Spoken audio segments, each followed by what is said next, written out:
Where's your husband and kids? Oh right, you don't have any.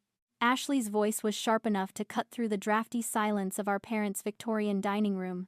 She stood there, tilting the bottle of Pinot Noir I bad paid for, smirking like she bad just landed the punchline of the century. My parents chuckled, that familiar, dismissive sound that always made me feel small. Outside, the wind howled off Lake Michigan, rattling the single-pane windows. But inside, the heating system I had funded was keeping everyone perfectly warm. The irony was suffocating. I looked at the three of them warm, fed, and comfortable on my dime, and felt something inside me snap. Not with heat, but with a cold, terrifying precision. I set my fork down. The metal clinked against the china. "Where is your money?" I asked, my voice flat. "Oh right. I have been supporting you. Until today." The silence that followed wasn't just quiet, it was absolute. It was the sound of a foundation cracking. Before we see what that silence did to the room, drop a comment and let me know where you are listening from. Have you ever been the one paying for the party you weren't invited to? I would love to know who is part of our community. My name is Julia, and I build systems. As a senior data architect in Chicago, my life is a series of clean lines and logical structures. I live in a glass high-rise in the Loop, where everything works exactly as it should. The temperature is always 70 degrees. The elevators never stall. My finances are a meticulously balanced spreadsheet. It is a solitary life, yes. Some might call it cold, but it is mine, and it makes sense. My family, on the other hand, is a chaotic variable I have been trying to solve for 8 years. My parents, Susan and Robert, live in Evanston in a sprawling, decaying Victorian house that smells of dust and old secrets. They are retired, or so they say, though retired implies they once had careers they successfully concluded. In reality, they stopped working the moment I started making real money. And then there is Ashley, my younger sister, the creative spirit, the visionary. In our family's narrative, I am the wallet, and Ashley is the masterpiece. I did not mind helping at first. That is what you do, right? You succeed, you lift others up. But looking at them across that Thanksgiving table, the data finally coalesced into a pattern I could not ignore. I ran the numbers in my head. $165,000.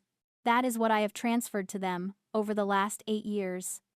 I did not just pay bills. I funded business investments for Ashley's boutique that never opened.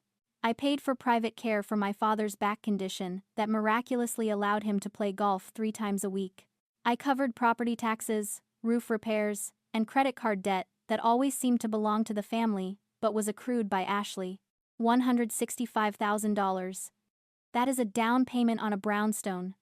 That is a retirement fund. That is freedom. And what did I get in return? I got to sit at the end of a table in a drafty house, eating dry turkey, while my sister mocked my life choices. They did not see a daughter or a sister, they saw a line of credit. And like any good architect, when I see a structural failure that threatens the integrity of the whole, I do not patch it, I condemn it. The drive back to the city was quiet. The snow was falling in thick, heavy sheets, blurring the highway lights into streaks of white. Usually, a fight like that would leave me shaking, replaying every insult, wondering if I was too harsh, wondering if I was unlovable. But this time, the interior of my car felt like a sanctuary. I did not cry, I did not call a friend to vent. I pulled out my phone and opened my banking app. The blue light of the screen illuminated the car's interior. I navigated to the recurring transfers tab. There they were. The monthly stipend for my parents. The rent assistance for Ashley's studio apartment. The auto pay for their heating bill. I selected the first one. Delete. I selected the second. Delete. I selected the third. Delete. My thumb hovered over the final confirmation button. A memory surfaced, unbidden. I was 12 years old, sitting at the kitchen table with my math homework. My mother was in the next room, talking on the phone to her sister. "Julia is just so serious," she had said, her voice dropping to a whisper. "She is not like Ashley. Ashley lights up a room, Julia just takes up space." I had frozen then, pencil in hand. Takes up space. That phrase had burned itself into my psyche.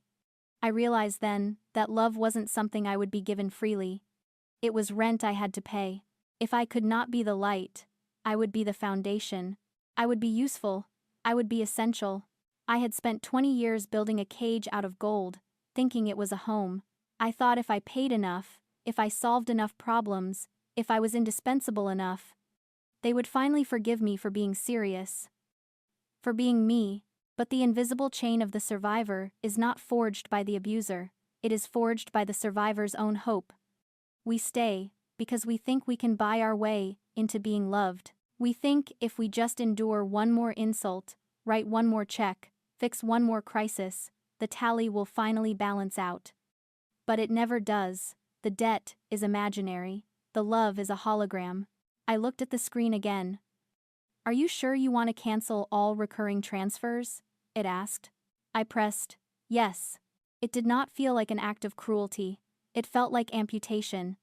Painful, bloody, and absolutely necessary to save the rest of the body. I put the phone down and merged back onto the highway. The city skyline rose ahead of me, glittering and cold and beautiful. For the first time in my life, I was not driving toward an obligation. I was just driving home. The backlash did not start with a scream. It started with a notification light blinking on my phone at 6 in the morning. I woke up in my apartment, the silence absolute. For the first time in years, I hadn't woken up worrying about an overdraft fee or a bounce check in Evanston. I made coffee. I watched the sunrise reflect off the frozen lake. It was peaceful. Then the phone buzzed. It wasn't my parents. They were too proud, or perhaps too shocked, to reach out directly yet. It was my Aunt Clara. I answered, expecting a holiday greeting. Instead, her voice was trembling with that specific frequency of performed outrage my family specializes in. Julia? I cannot believe you. Your mother called me in tears. I took a sip of coffee. Good morning to you too, Clara. Do not you get smart with me. Robert is in pain, Julia, real pain. And you cut off his medication fund? How can you live with yourself? He could die because you are throwing a tantrum. I did not respond immediately. I let her words hang in the air, dissecting them. Medication fund. That was the narrative. I had been sending $2,000 a month for medical expenses. My father's prescription copay was $40. I knew this because I had set up the pharmacy account myself. He is not going to die, Clara, I said, my voice steady. His medication costs $40. If he cannot afford that, maybe he should sell his golf clubs. You are heartless, she spat. They told me you were jealous of Ashley, but I did not want to believe it. Now I see. You just cannot stand that she is happy and you are alone. Click. I stared at the phone. Jealous. So that was the angle. I opened social media. I hadn't looked at Ashley's profile in months. It was usually just a catalog of things I had bought her, but I needed data. There it was, a post from 3 hours ago. A black and white photo of a wilted rose. The caption read, "Protecting my peace." Sometimes you have to cut out toxic energy, even when it shares your DNA. Sad that some people are too cold to understand love. Beneath it, a chorus of sympathy from cousins, neighbors, and family friends calling me toxic, claiming it was my loss, and insisting they knew who the real problem was. It was a masterclass in spin. They had not just reacted to the money stopping, they had launched a preemptive PR campaign. They knew I wouldn't scream or fight back publicly because I was the quiet one, the cold one. They were banking on my silence. They were using my own personality to bury me.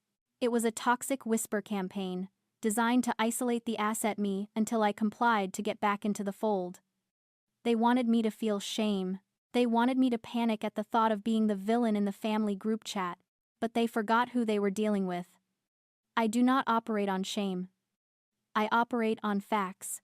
I scrolled through the comments, reading the lies they were feeding the extended family. Julia is unstable. Julia is having a breakdown. Julia is cruel. I did not feel hurt. I felt calibrated. If they wanted to tell a story about a villain, I would give them one. But not the one they expected. I wouldn't be the jealous sister. I would be the auditor. I closed the app. I did not block them. I did not comment. I needed the evidence. If they were going to put their lies in writing, I was going to let them. I picked up my phone and dialed a number I had not used in years. Not a family member, not a therapist. Sterling and Associates, the voice answered. This is Julia, I said. I need to schedule a forensic audit of my personal finances, and I need a lawyer who specializes in fraud. The war had moved from the dining room to the ledger, and on a spreadsheet. I never lose. Mr. Sterling's office was 40 floors up, encased in glass and steel, much like my own apartment. But where my home was a sanctuary, this was an operating theater. This is not a family dispute, Julia, Sterling said, sliding a thick stack of documents across the polished mahogany desk. This is a parasitic infection. Sterling was a corporate shark in a bespoke suit. I liked him immediately. He did not offer me tissues or platitudes about how blood is thicker than water. He offered me what I actually needed. A forensic audit. We spent 3 hours dissecting the last 8 years of my financial life. Every transfer. Every gift. Every emergency bailout. It was grueling, but it was also clarifying. Data does not have an agenda. Numbers do not gaslight you. They just sit there, black and white, telling the truth you have been too afraid to read. We found the transfers you authorized, Sterling said, tapping the paper with a silver pen. The monthly stipends. The rent checks. Legally, those are gifts. You cannot recover them. I know, I said. I am not here to get the money back. I am here to close the account. That is the thing, he said, his voice dropping an octave. You did not open all the accounts. He flipped to the next page. A credit report. Highlighted in neon yellow was a line item I had never seen before. Commercial line of credit, $45,000. Entity, Ashley's Designs LLC. Guarantor, Julia. The room seemed to tilt. I did not sign that, I said. My voice sounded distant, like it was coming from someone else. I refused to invest in her boutique 3 years ago. I told them it was a bad business model. And yet, Sterling said, here is your signature. Or rather, a very practiced attempt at it. He spun his laptop around to show me a digital scan of the loan application. The date was from 2 years ago. The signature was shaky, slightly off-axis. It looked like my mother's handwriting trying to be mine. Identity theft, I whispered. They stole my identity. Sterling leaned back, tenting his fingers. He looked at me with a sharp, cynical intelligence. It is actually more specific than that. It is gendered exploitation. I looked up. What? Think about it, he said. You are the high-earning female in a STEM field. You are the cold one, the robot. Your sister is the creative, the feminine ideal your parents always wanted. They did not just steal your money, Julia. They redistributed your resources to the correct daughter. They assumed you were too busy playing with your computers and algorithms to notice a $45,000 leak. The realization hit me harder than the financial loss. He was right. It wasn't just greed. It was a fundamental lack of respect for who I was.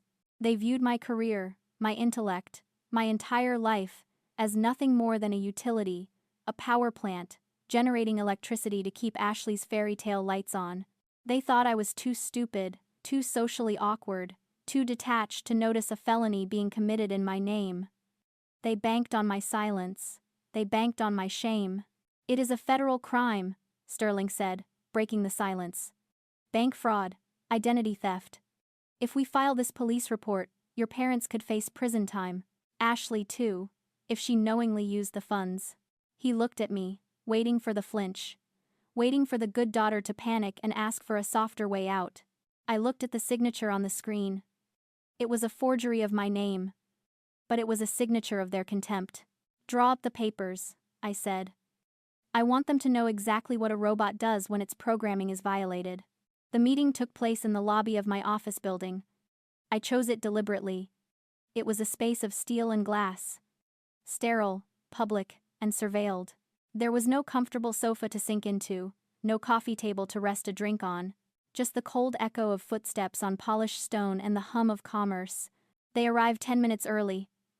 My father, Robert, wore his serious business suit, the one he saved for meetings with loan officers. My mother, Susan, was in her Sunday best, clutching her purse like a lifeline. Ashley trailed behind them, wearing oversized sunglasses and a look of petulant victimhood.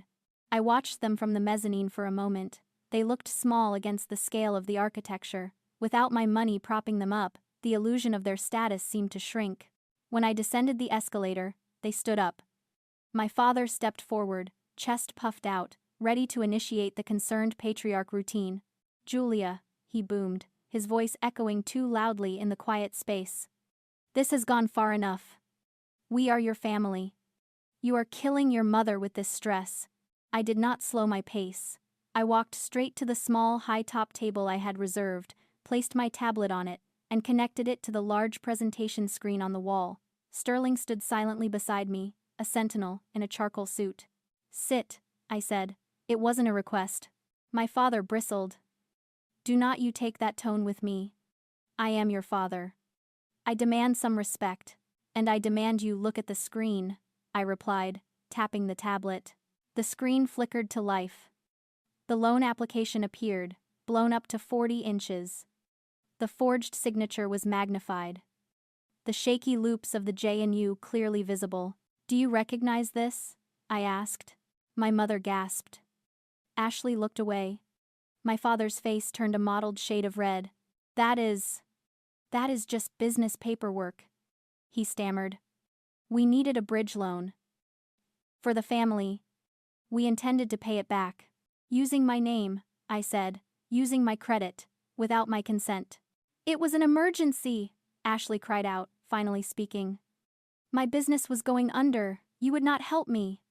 You have so much money, Julia, and you just sit on it. We had to do something." "So you committed a felony," Sterling said. His voice was smooth, devoid of emotion. "Bank fraud, identity theft, aggravated forgery. In the state of Illinois, that carries a mandatory minimum sentence." My father laughed, a nervous, barking sound.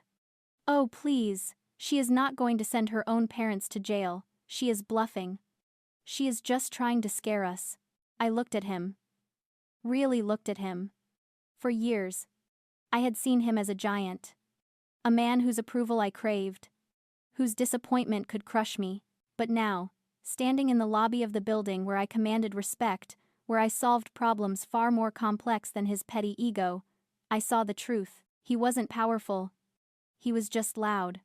His authority was a costume he rented with my money. Without my checks, he was just an old man in an ill-fitting suit. Terrified of being exposed. The illusion of power in an empty wallet. The realization washed over me like cool water. They did not have power over me. They never did. I had given it to them. And now, I was taking it back. "I am not bluffing, Robert," I said, using his first name for the first time. "The police report is drafted. Mr. Sterling has it right here." Sterling placed a crisp file on the table. "Option A," I continued. "I file this report. You are arrested. You go to prison. Ashley goes to prison." "Option B," Sterling said, sliding a second document forward. "You sign this confession. You assume full legal liability for the debt. You agree to a structured repayment plan, directly to the bank. And you sign a permanent no-contact order." My mother began to weep. "Julia, please, we are family. How can you be so cold?" "I learned it from you," I said. "You taught me that love is transactional. You taught me that my value is only what I can provide. Well, I am done providing. Now, I am collecting." "Sign the papers," I said. "Or I call the police. You have 2 minutes." I watched the clock on the wall. The second hand swept past the 12. The silence was heavy. Suffocating. My father looked at me. Searching for the girl who used to beg for his attention, he did not find her. He found the architect. With a shaking hand, he picked up the pen. He signed. The pen scratched against the paper, a harsh, dry sound in the vast lobby. Robert did not look at me when he pushed the document back across the table. He looked old. He looked tired. But mostly, He looked like a man who had just realized his credit limit had finally reached zero. Ashley was silent, her face pressed against the glass, looking out at the street as if searching for an escape route that didn't exist. My mother was still crying, but it was a quiet, resigned weeping now. The performance was over. There was no audience left to impress.